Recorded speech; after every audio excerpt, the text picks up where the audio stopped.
Halo teman-teman, kembali lagi dalam Summary the Best. Kali ini kita akan membahas mengenai pentingnya melihat tanda yang Tuhan Yesus tunjukkan. Tuhan Yesus di Matius 24 sedang akan menjawab pertanyaan dari murid-murid. Murid-murid menanyakan apa tanda tunggal dari kedatangan Kristus. Dan Tuhan Yesus menjawab dengan tanda yang jamak. Dan tanda yang jamak ini bukanlah yang murid-murid tanya sebagai tanda yang tunggal. Dari ayat 4 di Matius 24 kita tahu bahwa sampai ayat 8 itu adalah tanda-tanda jamak yang masih permulaan dari kesusahan, dan itu adalah awal, sedangkan bagian akhir menjelang dekatnya kedatangan Tuhan adalah ayat 14, di mana ketika Injil digabarkan ke seluruh dunia, barulah the end akhirnya akan tiba. Artinya gempa bumi, kelaparan, dan wabah penyakit bukanlah tanda yang menunjukkan semakin dekatnya, maksudnya di bagian ujung sekali, karena itu all these are the beginning, semuanya adalah permulaan.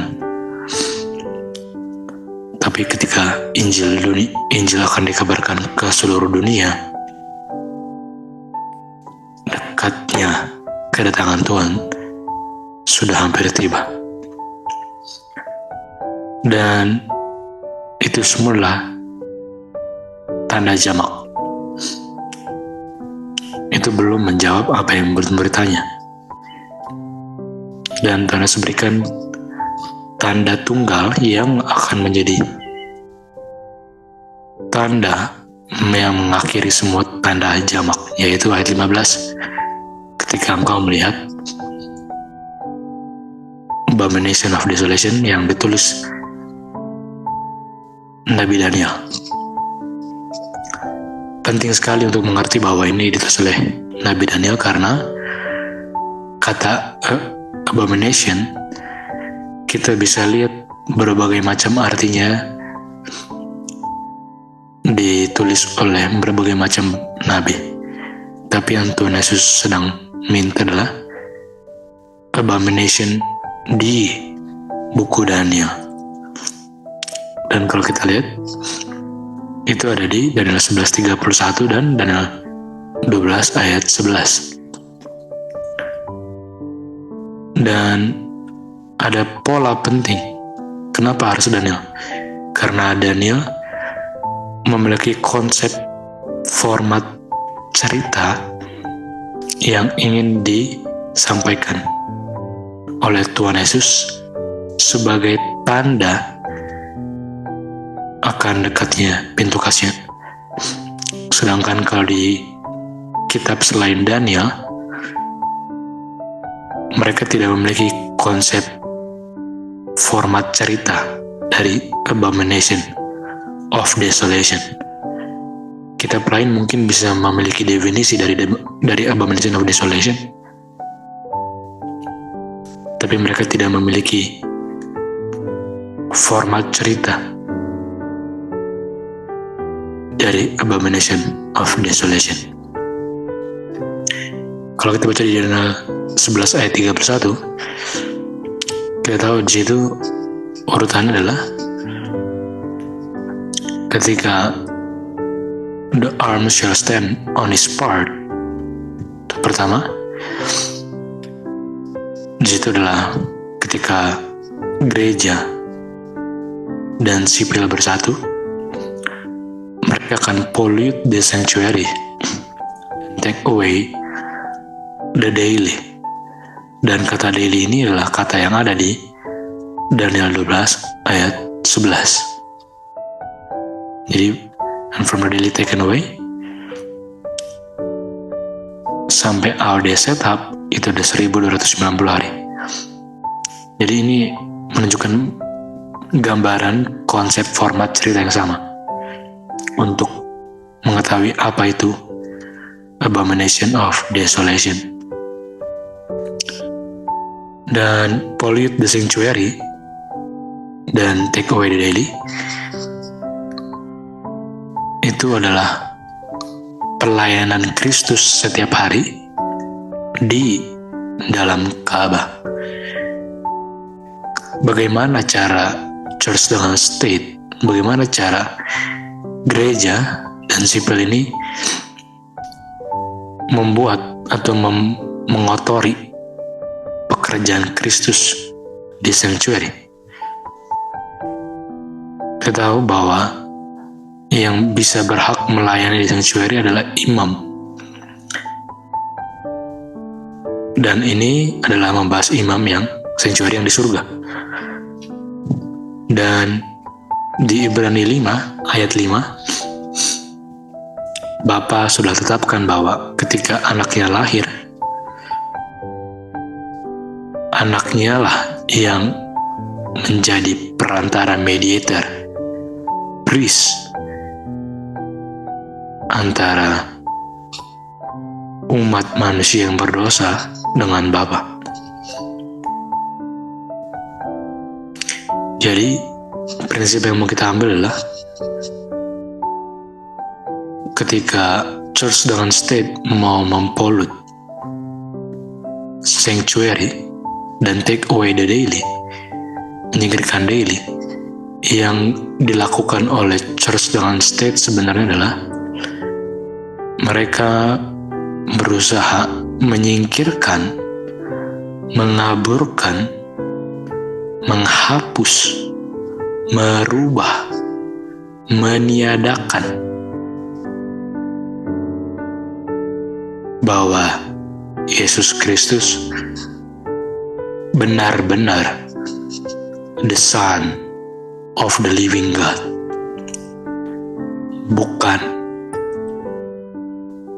pura-pura menjadi anak. Dialah anak yang dilahirkan dari tubuhnya Bapa. He is the Son of the living God. Nggak bisa Bapa berbohong ketika dia menyebutkan, engkau, thou art my son, engkaulah anakku, yang akan menjadi mediator, menjadi perantara, menjadi imam bagi manusia dan saya. Sangat mustahil.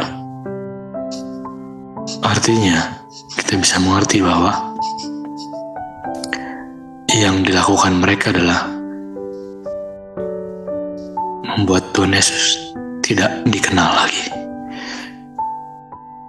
Dan ketika itu terjadi, ketika daily taken away, ketika kemenangan Trinitas, theological kemenangan, victory, di zaman kepausan menyingkirkan 3 Arianism yang menolak Trinitas,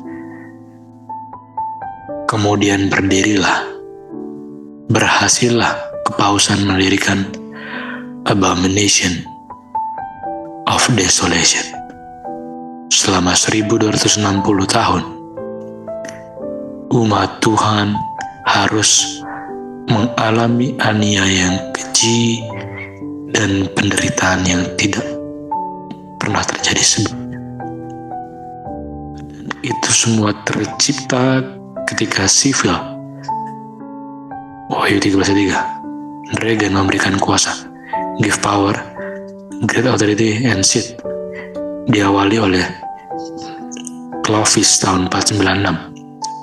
Prancis melalui Clovis memberikan kuasanya yang pertama kali kepada kepausan sampai 5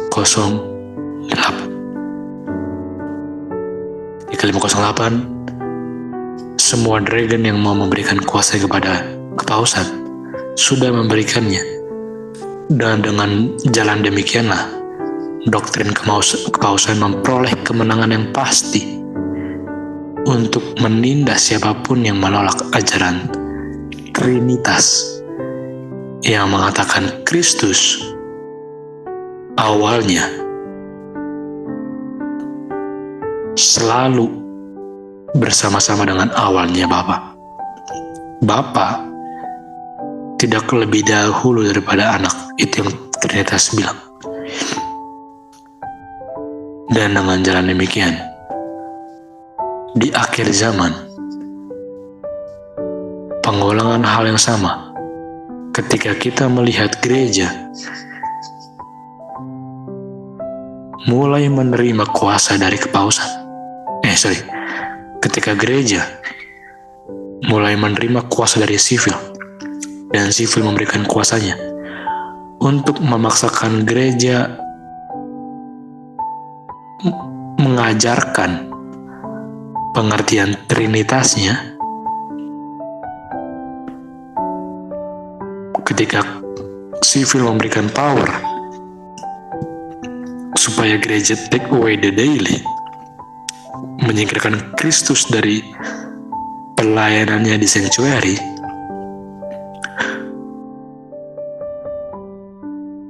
ketika kita lihat sivil memberikan kuasa kepada gereja yang percaya Trinitas, dan konsepnya dengan the arms shall be stand on his part, yaitu mereka akan berjabatan tangan. Ketika ada situasi itu, kita lihat sivil berjabat tangan dengan gereja yang percaya Trinitas. Itulah tanda abomination of desolation yang menjadi tanda terakhir dekatnya kedatangan Tuhan yang kedua kali. Sekarang pertanyaan terpenting buat kita, nggak cukup untuk saya mengerti apa itu AOD, apa itu artinya priest, apa itu artinya take away daily. Ingat tahun-tahunnya semua, it's nothing kalau saya masih layani saya punya daging. Karena kalau saya mengerti Kristus sedang melayani di sanctuary untuk menolong saya sebagai manusia, tidak melayani daging dan tidak pollute dengan sanctuary juga, walaupun saya mengerti daily dan mengerti Kristus, saya pun bisa aja ikut mempollute, mengotori sanctuary. Kalau dengan pengertian yang benar saya nggak menerima pengaruh ilahinya Kristus. To God be the glory.